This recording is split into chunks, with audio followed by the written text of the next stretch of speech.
Welcome once again to the Layman Seminary. We're continuing our series on charting Scripture, and we're in the book of Second Peter. Now we haven't done First Peter yet, but the person asked about Second Peter, so let's try to address this. There are some passages that seem kind of tricky. This person didn't mention these passages, but I just noticed them whenever I was observing them, and I think we need to just bring some attention to them that way no one is caught unawares. And of course, in each one of these videos, we can go into Second Peter part 1, part 2, how deep we need to go as it relates to this issue. So, okay.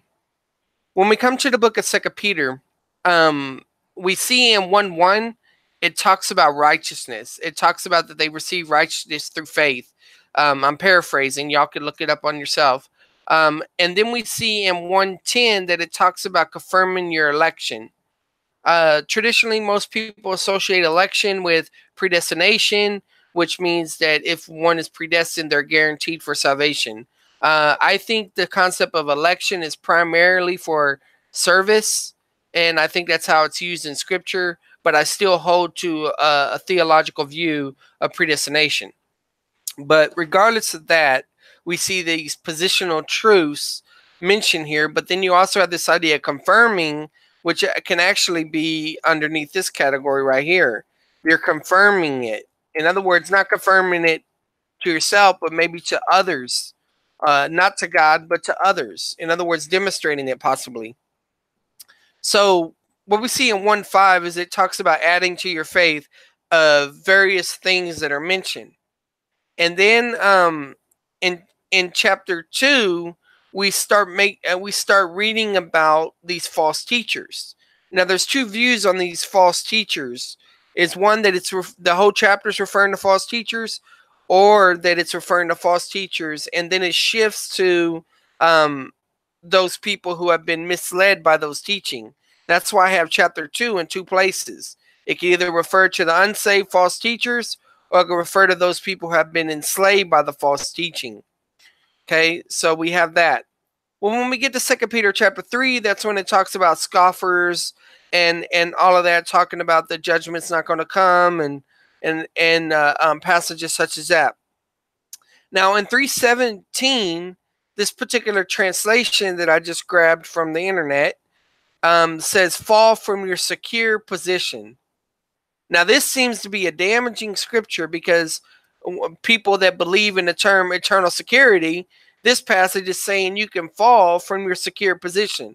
Well, first off, we have to recognize that the term eternal security is a theological term to describe a particular teaching of the Bible that one cannot lose or give up their salvation from the penalty of sin.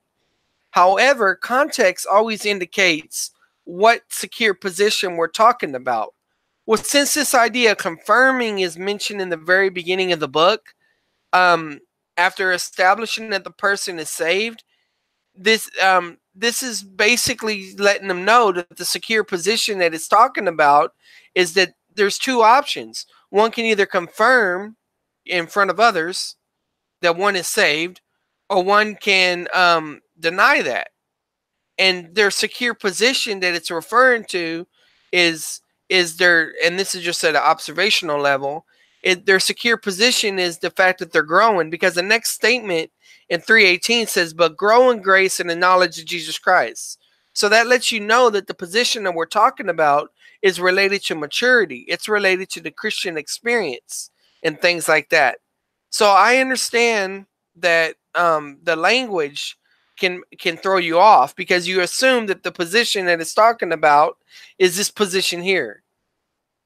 But when there may come a time where we have to stop calling it eternal security because of passages like this. And that's okay, because we want our theological definitions or descriptions to reflect what is found in Scripture. But that does not mean that just because we alter the explanation of the concept that the doctrine is false. Rather, context indicates what the secure position is. And there's probably much more that could be said about that particular passage, but I just wanted to scrape the surface on that And let me know what y'all think.